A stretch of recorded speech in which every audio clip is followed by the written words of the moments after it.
Good afternoon. It is 12:24 in the afternoon on Friday, September 19th. My name is Melissa from Melissa's Struggling Walk with Jesus. I am here to share the Voice of the Martyrs Extreme Devotion with you, and I am on day 51. The Bible verse is from Jeremiah chapter 20, verse 9, and it says, "But if I say I'll never mention the Lord or speak in His name, His word burns in my heart like a fire. It's like a fire in my bones. I am worn out trying to hold it in. I can't do it." All right, so the title is Extreme Warmth, Russia, Nadejda Slobodka. So Nadejda Slobodka could hardly contain her enthusiasm. She had just learned about Christ from a shortwave radio program broadcast from Europe. As the first Christian in her Russian village, she desperately wanted to tell all of her friends about the God who had miraculously changed her heart. But she knew the local authorities strictly prohibited any talk of God or Christianity. However, Nadejda was unable to contain her zeal, and soon a church was born. When the police were unable to squelch the church's growth, even with road blockades, they arrested Nadejda and sentenced her to 4 years in prison.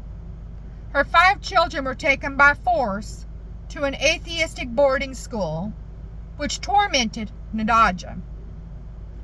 But she felt nearer to God than ever before and persisted in sharing Christ even with her fellow prisoners. Because of her refusal to stop talking about Christ, officials put her in a solitary, unheated cell for 2 months. It was in the middle of winter, and Nadejda was not allowed any bedding whatsoever. She was forced to sleep on a cold concrete floor. After she was returned to the common cell, her fellow prisoners asked her how she was able to stand the treatment.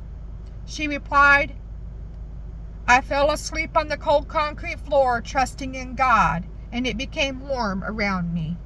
I rested in the arms of God." So most Christians can recall a time in their spiritual journey when it seemed like they could never get enough of God and His Word. Spiritual zeal was second nature. Fervor was a constant friend, yet somehow our faith grew cold along the way. Perhaps it was personal tragedy, or perhaps it was nothing in particular, just ordinary activities that dampened our spirits and reclaimed our priorities. Are the flames of spiritual fervor now merely smoldering ashes? Has your zeal grown dormant? It is possible to ignite a new relationship with God and fuel the fire within. Ask Him to help you warm up to the idea today.